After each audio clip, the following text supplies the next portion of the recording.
Imagine watching the Nasdaq gap down at the open, then continue to bleed throughout the day, ultimately closing below a critical support level. That's exactly what just happened with QQQ. And today, we're analyzing the charts to see what this means for the market and your trading. The tech-heavy index plunged 2.9% yesterday, decisively breaking below its 20-day exponential moving average. While many traders may be panicking, we at MTG are focused on potential opportunities in this volatility. We're about to reveal our expert take on QQQ's dramatic move, showing you how to navigate the sudden downturn and potentially profit from the market's next big swing. You'll get an insider's view of our process, from identifying key support levels to spotting confirming signals in related sectors. I am Darren Wagner, founder of Morpheus Trading Group, and today we're joined by our head stock analyst, Rick Petticelli. With over 20 years of trading experience, Rick will walk you through our powerful analysis of this key market event.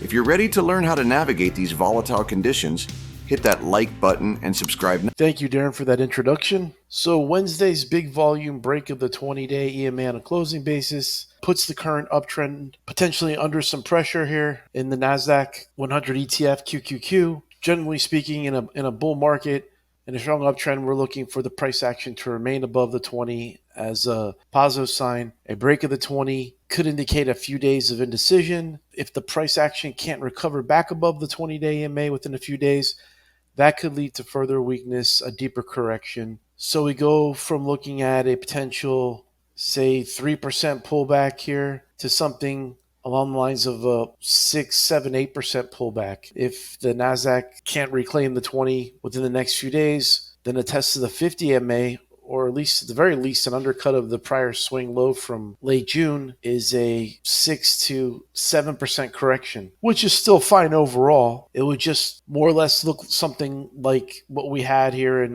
April, where the market needed several weeks of rest before pushing higher. And again, that may not be the case here. The Nasdaq could reclaim the 20-day EMA and then push higher and possibly even stall once again at the prior high and then break down. So there's many possibilities that could play out, but we're simply stating that in the short term, the Nasdaq can reclaim the 20-day EMA. We definitely want to take our foot off the gas pedal in terms of new long exposure. Stops should be pretty tight if we haven't done so already to lock in gains in winning positions and or limit losses in those that haven't really extended much beyond the buy point. In addition to the big volume break of the 20-day EMA, we also have the relative strength index, the RSI, showing some divergence here, not setting a new high along with QQQ, the price action in QQQ. So there's a divergence, the lower high versus the higher high in the Nasdaq.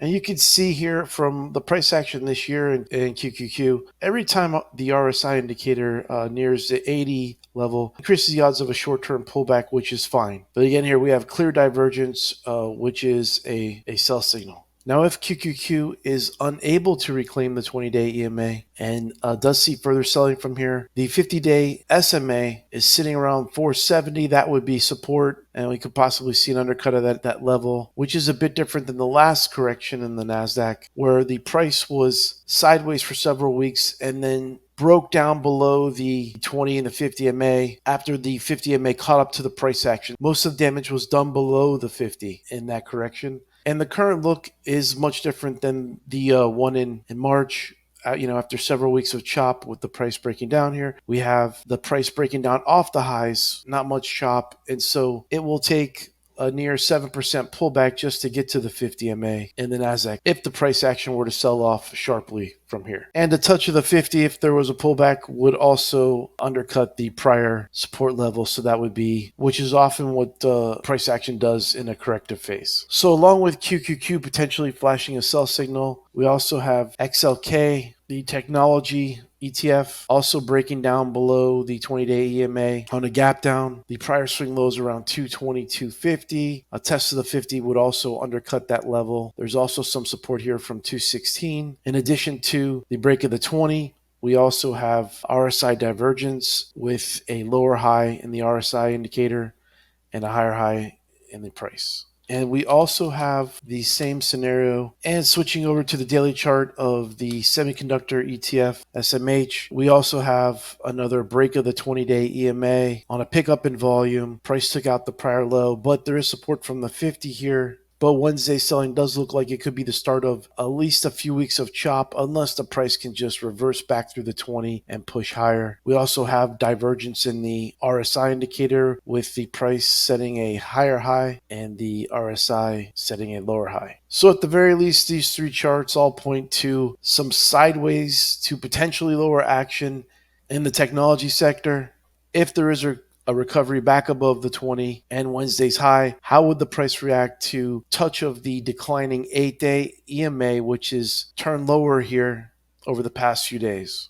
So if the price were to open lower on Thursday, maybe then reverse higher, maybe bounce higher on Friday, and then Monday test this 8-day EMA, which is now trending a little bit lower or could be sideways by then, how would the price action react there? The price close back above the 8, close near the highs of the day, or is it an ugly close off the highs of the session 1 or 2 days in a row, and then the price action sells off once again? So that's something to keep an eye on. And if we were to cycle through a few leading stocks within the Nasdaq 100, we have Meta breaking down on heavy volume slice of the 50 MA, heading into earnings. We have Nvidia breaking down below the 20 and pulling back to the 50-day MA. Microsoft lost the 20-day EMA, pulling back to the 50, where there's support around the 432 area. And Apple gap lower after setting a new swing high, gap lower, closed around the 8. It's still above the 20-day EMA, but the price action is extended here over the past few weeks,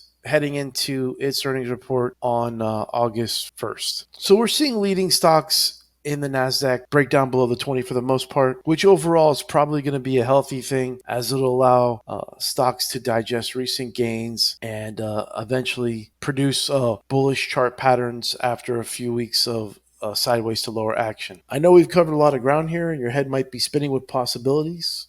That's why I'd love to hear from you. Drop a comment below with your take on this market action. Your insights not only help fellow traders, but also give pulse on what the MTG tribe is thinking. And who knows, your comment might just spark our next video idea. So just a quick recap of the video. The Nasdaq 100 ETF QQQ has closed below its 20-day EMA on a pickup in volume. It's a significant break of the 20, closing more than just over 1% below the moving average. In a bull market, we tend to be aggressive when the price action is at or above the 20-day EMA. When there's a break of the 20, we want to take our foot off the gas pedal, tighten up stops to lock in gains or minimize losses. We also covered related ETFs like XLK and SMH that are showing similar weakness. All three, QQQ, SMH, and XLK, are showing bearish RSI divergence. All three ETFs, QQQ, XLK, and SMH, are showing bearish RSI divergence, with the RSI setting a lower high versus higher high in the price action.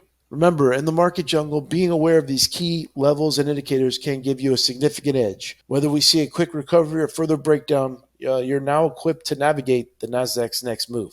Are you ready to take your trading to the next level? Head on over to MorpheusTrading.com now and press the stock picks link to join the Wagner Daily Pro. Get daily stock picks, professional level analysis, and access our exclusive swing trader chat room for real-time strategy and education. And remember, in trading, the learning never stops. Keep pushing, keep growing, and as always, trade with confidence. Before you go, make sure you watch these two hand-picked videos on your screen. They're your blueprint for identifying high probability setups that most traders miss. We'll see you in the next video. Until then, remember to trade what you see, not what you think.